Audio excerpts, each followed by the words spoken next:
हिंदुस्तान की आज़ादी के बहुत साल बाद जब साबिक बरतानवी वज़ीर-ए-आज़म कलीमी इटली कोलकाता आए तो मगरबी बंगाल के गवर्नर की जानिब से मुनक्किदा सरकारी तकरीब के दौरान कलकत्ता हाई कोर्ट के चीफ जस्टिस पीवी चक्रवर्ती ने उनकी तरफ झक कर सवाल पूछा, आपकी नज़र में अंग्रेज़ों के इंडिया को आज़ाद करने में महात्मा गांधी की हिंदुस्तान छोड़ दो तहरीक का कितना किरदार था। इटली के जवाब ने वहां मौजूद लोगों को हैरत में मुब्तला कर दिया। उन्होंने कहा कि हम गांधी की तहरीक से निपटने में कामयाब हो गए थे, लेकिन हिंदुस्तानी सिक्योरिटी फोर्सेस में बेचैनी और ख़ास तौर पर हिंदुस्तानी बहरिया के जवानों की बगावत ने हमें वक्त से पहले ही हिंदुस्तान छोड़ने पर मजबूर किया। बेसगीर की बात की जाए तो यहाँ बसने वाले आम अफराद की नज़र में इस खत्े में अंग्रेज़ों के खिलाफ सिर्फ एक बड़ी बगावत हुई थी। 1857 में जब हिंदुस्तानी सिपाहियों ने अंग्रेज़ों के खिलाफ बगावत कर दी थी। इस बगावत को कई लोग गदर और कई लोग जंग आज़ादी के नाम से याद करते हैं, मगर इटली जिस बगावत का जिक्र कर रहे थे वो 18 फरवरी 1946 को हुई थी, जिसमें तकरीबन 2000 हिंदुस्तानी बहरिया के जवानों शिरकत की थी और सिक्योरिटी फोर्सेस की फायरिंग से लगभग 400 अफराद हलाक हो गए थे।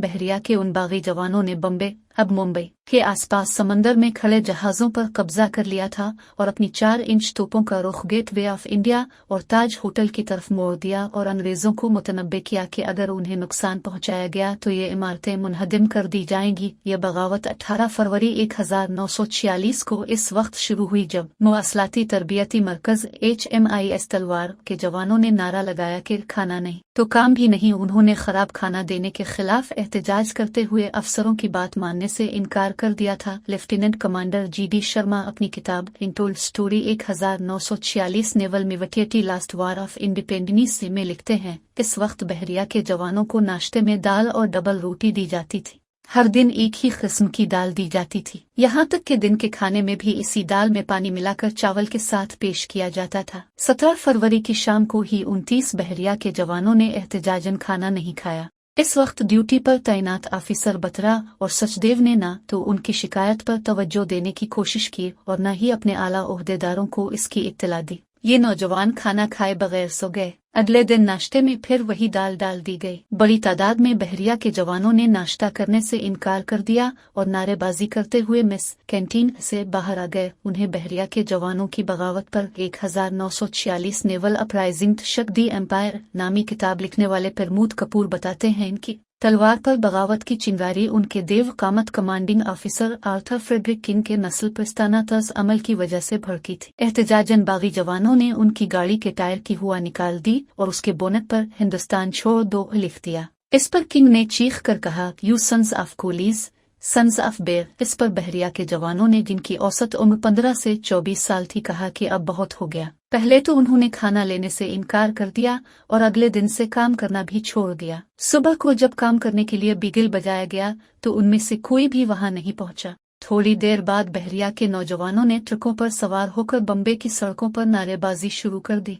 खबर फैलने लगी कि हुकूमत के खिलाफ कुछ बड़ा होने वाला है। ये जवान सुभाष चंद्र बोस की इंडियन नेशनल आर्मी से मुतासिर थे और वो बम्बे के लोगों को भी अपनी तहरीक में शामिल करना चाहते थे। दिल्ली यूनिवर्सिटी के प्रोफेसर अनिरुद्ध देशपांडे अपनी किताब hope and despair mutiny rebellion and death in India 1946 में लिखते हैं, इंतजामिया एक तरह से मफलूज होकर रह गई थी और बहरिया के जवानों ने अमरीकी लाइब्रेरी से अमरीकी झंडा उतार कर जला दिया था। उन्होंने लॉरेंस और म्यू जैसी यूरोपीय मलकियत वाली दुकानों पर पथराव शुरू कर दिया। बहुत सारे हिंदुस्तानी दुकानदारों ने आया खौफ से फिर बहरिया के जवानों की हिमायत में अपनी दुकानें बंद कर दे। 19 फरवरी तक बम्बे के तमाम 11 बहरी यूनिटों के तकरीबन 20 हिजरा जवान बगावत में शामिल हो गए। अगले 4 दिनों तक भूख हड़ताल जारी रही। दोनों तरफ से एक दूसरे को धमकाया जाता रहा। बहरिया के जवानों ने बम्बे की बंदरगाह के गिर्द 22 बहरी जहाजों पर कब्जा कर लिया। हर जहाज से बरतानवी निशान और झंडे उतार कर कांग्रेस, मुस्लिम लीग और इंडियन कम्युनिस्ट पार्टी के झंडे लगा दिए। बरतानवी हुकूमत ने बैरकों को पानी और बिजली की फराहमी मुनक़ते कर दी। उन्होंने बागियों को संगीन नताइज की धमकी दी और यहाँ तक कहा कि वो रॉयल इंडियन नेवी का वजूद ही खत्म कर देंगे। अंग्रेजों ने बहरिया के जवानों को डराने के लिए बंदरगाह के ऊपर बहुत कम बुलंदी पर जंगी तैयारे भी उड़ाए। हिंदुस्तानी बहरिया में बम्बे के फ्लैग ऑफिसर ने रेडियो पर पैगाम नशर करते हुए बगावत करने वाले जवानों गैर मशरूत हथियार डालने की अपील की। इस बगावत को कुचलने के लिए सबसे ताकतवर बरतानवी जहाज HMS गिलोगो से कहा गया था कि वो फौरी श्रीलंका में ट्रैंकोमाली से बम्बे के लिए कोच करे। इस बगावत पर किताब के मुसन्निफ प्रमोद कपूर कहते हैं कि जब इन बहरिया के जवानों का खाना पानी रोक दिया गया तो तलवार के आसपास जितने भी ईरानी और पारसी रेस्तोरां थे वो खाने के पैकेट बनाकर गेटवे ऑफ इंडिया तक पहुंचाते थे और वहां से कश्तियों के जरिए वो खाना जहाजों तक ले जाया जाता था। जब कम्युनिस्ट पार्टी ने अपील की तो करीब 1 लाख लोग इन जवानों की हिमायत में सड़कों पर निकल आए। इनमें से कुछ शरपसंद अनासिर ने डाकखाने और बैंकों को लूटना शुरू कर दिया। हुजूम ने मोटर गाड़ियों और रेलवे स्टेशनों को भी नुकसान पहुंचाया। बरतानवी सिक्योरिटी फोर्सेस और पुलिस को मुजाहिरीन को देखते हैं फायरिंग का हुक्म दे दिया गया। तकरीबन 20 मकामात पर फायरिंग की गई। 2 दिनों तक जारी रहने वाली इस जिदोजहद में लगभग 400 अफराद हलाक और तकरीबन 1500 अफराद जख्मी हुए। 18 फरवरी की शाम तक इस बगावत की इत्तला chief of army staff general Claude Auchinleck को दी गई। उन्होंने वायसराय लॉर्ड विवेल को वाकयात की पेशरफ्त से आगाह किया। हिंदुस्तानी बहरिया के चीफ एडमिरल J.H. गोडफ्री के तैयारा ने उदयपुर एयरपोर्ट पर अभी लैंड ही किया था। उन्हें बगावत के बारे में एक खुफिया पैगाम पहुंचाया गया। उन्होंने इसी वक्त दिल्ली वापसी का फैसला किया। दूसरे दिन वो खुसूसी तैयारे के जरिए बम्बे पहुंचे। इस वाकया पर दिल्ली के काउंसिल हाउसेज में जबरदस्त बहस हुई। वजीर आजम इटली और वायसराय विवेल के दफातर के माबैन तारों की झड़ी सी लग गई। अनिरुद्ध देशपांडे लिखते हैं, अगर 18 फरवरी को ही बागियों के साथ हमदर्दाना सलूक किया जाता तो इस बगावत को दबाया जा सकता था, लेकिन अंग्रेजवन को सना 1857 की बगावत याद आ रही थी।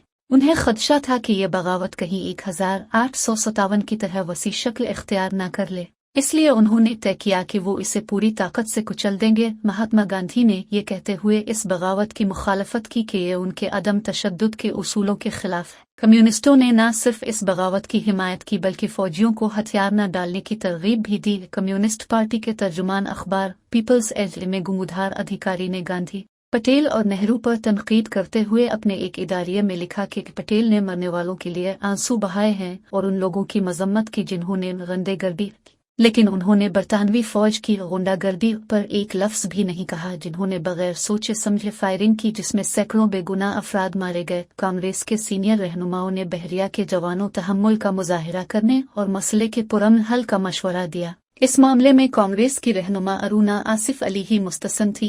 9 अगस्त 1942 को गोवालिया टैंक ग्राउंड में कांग्रेस का झंडा लहराने वाली अरुणा आसिफ अली, जयप्रकाश नारायण, राम मनोहर लोहिया और दीगर सोशलिस्टों की हलीफ थी। नजरियाती तौर पर वो खुद को सरदार पटेल से ज्यादा जवाहरलाल नेहरू के करीब महसूस करती थी। वो कसम और P.N. नायर की भी दोस्त थी, जिनके मैरीन ड्राइव वाली रहायशगाह पर इस बगावत से मुताल्लिक मीटिंगें हुआ करती थी। कांग्रेस तजब्जुब का शिकार कांग्रेस के रहनुमाओं के लिए बगावत का वक्त बड़ा सरदर्द था।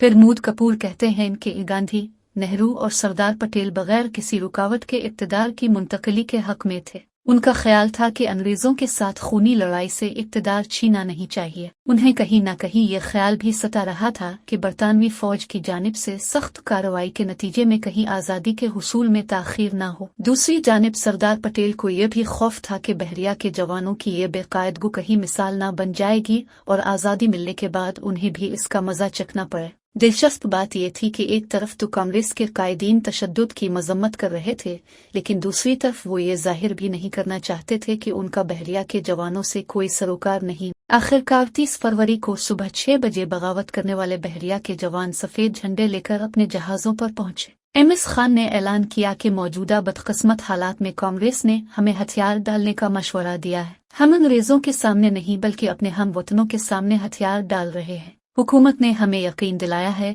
कि हमारा इस्तेहसाल नहीं किया जाएगा। हथियार डालने की दस्तावेज को हतमी शक्ल कम्युनिस्ट रहनुमा मोहन कमारामन गुलम ने दी, लेकिन अंग्रेजों ने सरदार पटेल और बहरिया के जवानों से किया हुआ वादा पूरा नहीं किया। 30 फरवरी को हथियार डालने वाले 400 जवानों को, जिन्हें अंग्रेजों ने बगावत का सरगना करार दिया था, गिरफ्तार करके मोलनत के करीब हिरासती कैंप में भेज दिया गया। इनमें MS खान और मुदुन सिंह भी शामिल थे। वहाँ भी उनके साथ बहुत बारा सलूक किया गया। बाद में उन अफराद को मुलाजमत से बरतरफ कर दिया गया। हर बहरिया के नौजवान को अपने घर जाने के लिए रेलवे स्टेशन तक छोड़ा गया था। उन्हें एक तरफ का 3रे दर्जे का रेलवे टिकट दिया गया। इनकी वर्दी को पहुंचने वाले हर नुकसान का हर्जाना उनकी तनख्वाह से काट लिया गया। घर जाते हुए उन्हें मुतनब्बे किया गया कि अगर कभी बम्बे का रुख किया तो उनकी खैर नहीं। बहरिया के इन जवानों को सबसे बड़ा दुख इसलिए भी था कि आज़ाद होने के बाद भी इंडियन रहनुमाओं ने उनका ख्याल नहीं रखा। एक जवान ने सवाल उठाया, हमें हथियारों से लड़ने की तरबियत दी गई थी, हमारे लिए चरखे से लड़ना मुमकिन नहीं था। इस बगावत में शरीक बहरिया के बिशुनाथ बोस ने एक किताब RIN म्यूटेनी 1946 लिखी। इसमें उन्होंने नेहरू के नाम अपने खत का हवाला देते हुए लिखा, मुझे न सिर्फ बहरिया के उन जवानों का रहनुमा बताकर गिरफ्तार किया गया बल्कि मुझे मुलाजमत से भी बरतरफ कर दिया गया। जेल से बाहर आने के बाद मैं अब से मुसलसल राब्ता करने की कोशिश करता रहा हूँ ताकि मुझे अपनी नौकरी वापस मिल सके। अगर ऐसा कोई कानून है कि आज़ादी की जिदोजहद में हिस्सा लेने के बाद किसी को सरकारी मुलाजमत नहीं दी जा सकती है तो मैं अब से पूछता हूँ कि कांग्रेस पार्टी के रहनुमा की हैसियत से अब भी जेल गए थे लेकिन अब तो वजीर आजम के ओहदे को रौनक बख्श रहे। दूसरी आलमी जंग के बाद जहां जवाहरलाल नेहरू ने इंडियन नेशनल आर्मी के जवानों के खिलाफ जारी मुकदमे की समात में उनकी मदद के लिए बरसों बाद अपनी वकालत का काला कोट जेब तन किया, वो इन अंग्रेजों के खिलाफ बगावत का बगल बजाने वाले इन बहरिया के जवानों न तो बहाल किया गया और न ही उन्हें मुजाहिद आज़ादी का दर्जा दिया गया, उन्हें एक तरह से फरामोश कर दिया गया था। उनके कारनामों को हिंदुस्तानी तारीख में भी वो मकाम नहीं मिल सका जिसके वो हकदार थे।